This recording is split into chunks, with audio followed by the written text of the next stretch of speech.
Eu quero saudar nessa noite de domingo, dia 5 de julho, a todos os irmãos da Igreja Presbiteriana de Votuporanga, com a graça e a paz do nosso Senhor e Salvador, Jesus Cristo. Saúdo também aos nossos queridos irmãos de outras igrejas, familiares e amigos que nos acompanham nas redes sociais. Na mensagem dessa noite, eu quero concluir a reflexão iniciada nesta manhã sobre o tema a necessidade da oração em tempos de calamidades. Eu quero convidar você a abrir a sua Bíblia juntamente comigo em duas passagens bíblicas, uma no Antigo Testamento e uma no Novo Testamento. No Antigo Testamento está no primeiro livro dos Reis, capítulo 18, versículo 1 e 2. Primeiro livro dos Reis, capítulo 18, versículo 1 e 2. E a segunda passagem bíblica está no Novo Testamento, na carta do apóstolo Tiago, capítulo 5, e os versículos 7 e 18. Tiago, capítulo 5, versículos 7 e 18. Vamos à primeira leitura. Muito tempo depois veio a palavra do Senhor a Elias, no terceiro ano, dizendo: vai, apresenta-te a Acabe, porque darei chuva sobre a terra. Partiu, pois, Elias e apresentou-se a Acabe, e a fome era extrema em Samaria. O texto agora de Tiago 5, 7 e 18. Elias era homem semelhante a nós, sujeito aos mesmos sentimentos, e orou com instância para que não chovesse sobre a terra, e por 3 anos e 6 meses não choveu. E orou de novo, e o céu deu chuva, e a terra fez germinar os seus frutos. Feche seus olhos comigo nesse momento, e vamos ter uma palavra de oração. Amado Senhor, nós queremos te agradecer por estarmos juntos agora em família, nessa noite de domingo, primeiro domingo do mês de julho.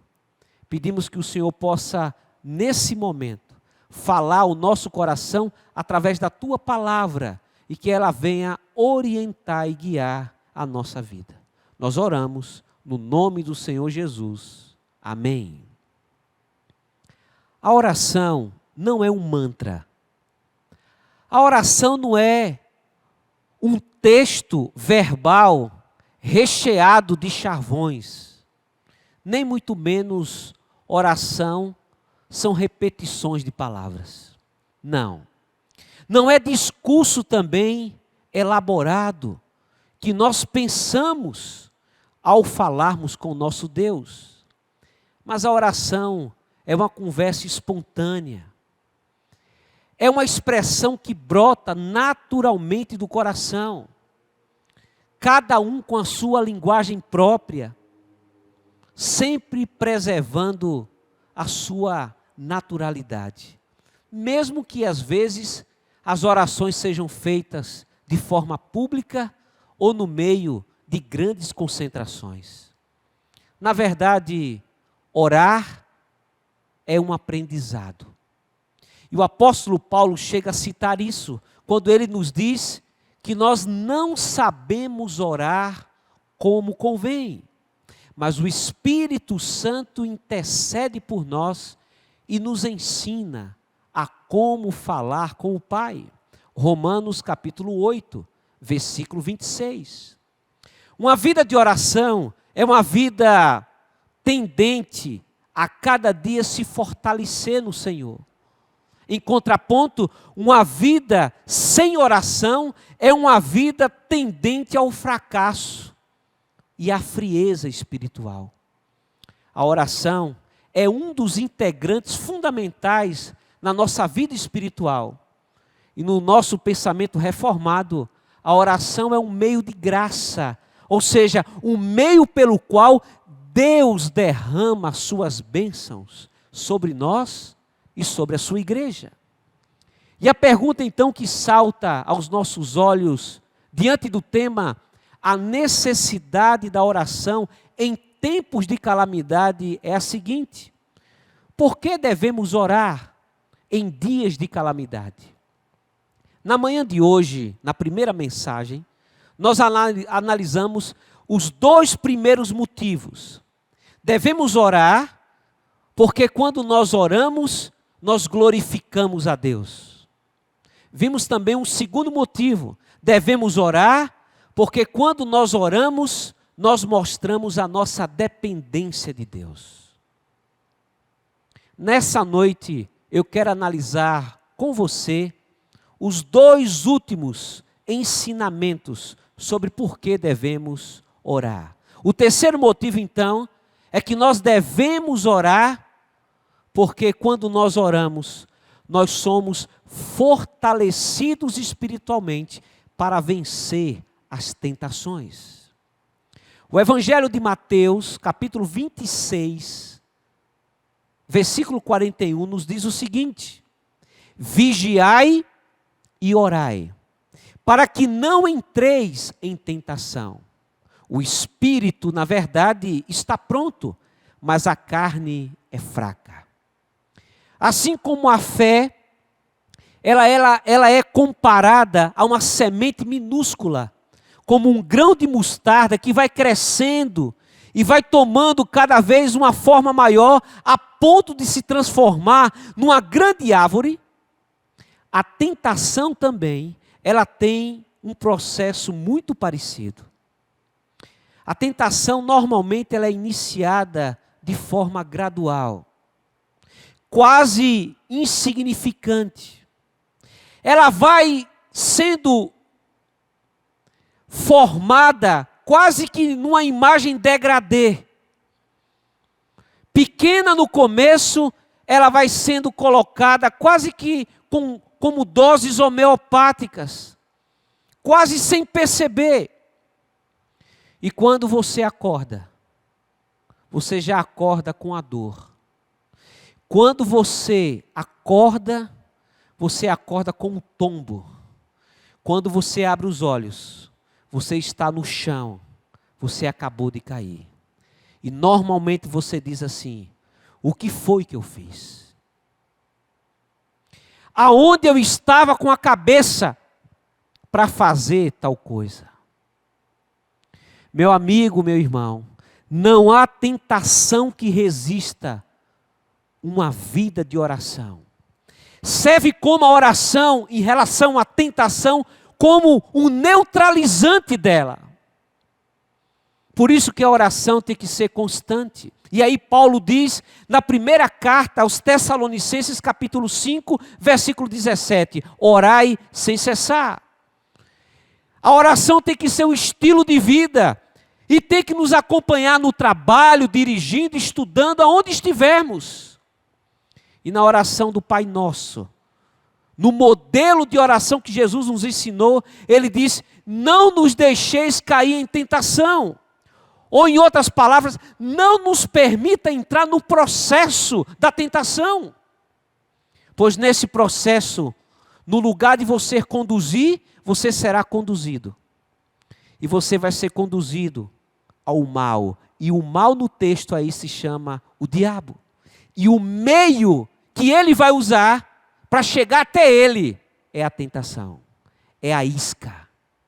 Por isso a melhor forma de vencer a tentação é orar, suplicar, pedir a Deus: Deus, estou no limite, ajuda-me, socorro, livra-me, Senhor. Mas em quarto e último lugar, o quarto motivo pelo qual devemos orar é que nós devemos orar para superar os dias de aflição. Tiago vai dizer: está alguém aflito? Está alguém sofrendo? Está alguém angustiado? O que fazer? Tiago 5,13, faça oração. Muitas vezes nós falamos das nossas aflições com várias pessoas, mas não falamos com aquele que tudo pode. Outras vezes, temos observado isso, Não oramos nas aflições e nas nossas tribulações, mas parece que nós gostamos de terceirizar. Pedir que o outro ore, porque às vezes na cultura mística brasileira, idólatra, pagã, acredita-se às vezes que o outro tem mais poder quando ora do que eu mesmo. E é interessante o Salmo 57, versículo 1, quando o próprio salmista em angústia ele diz: tem misericórdia de mim, ó Deus, tem misericórdia, pois em ti a minha alma se refugia, até que passem as calamidades. Observe que ele está orando por ele mesmo e dizendo que passe logo essas calamidades. Mas podemos também orar pelo outro. Tiago 5,16 diz: orai uns pelos outros. Em Gálatas 6,2 diz: levai as cargas uns dos outros. Elias orou, e o texto diz: ele era semelhante a mim e a você. E Deus ouviu e mandou chuva naqueles dias. Nesses dias de calamidade, Deus nos convoca à oração, a vencermos as tentações, como também dias difíceis de aflições. Que a graça, o amor e a consolação do Deus triuno esteja sobre cada um de vós e nos motive à oração nesses dias de calamidade. Amém. A ti eu vou clamar, pois tudo vem de ti e tudo está em ti. Por ti vou caminhar,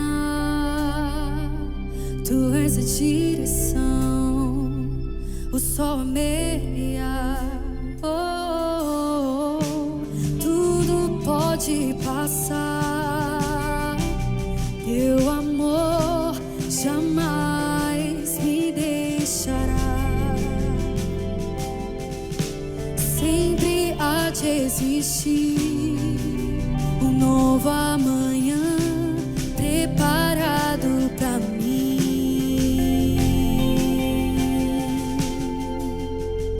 Eu me rendo aos teus pés, és tudo que eu preciso pra viver. Eu me lanço aos teus braços, onde encontro meu refúgio, Jesus.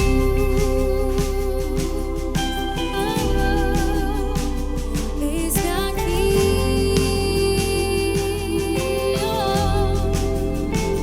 Jesus.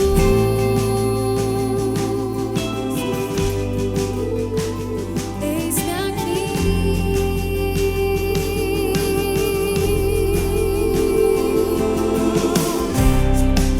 A ti eu vou clamar, pois tudo vem de ti e tudo está em ti.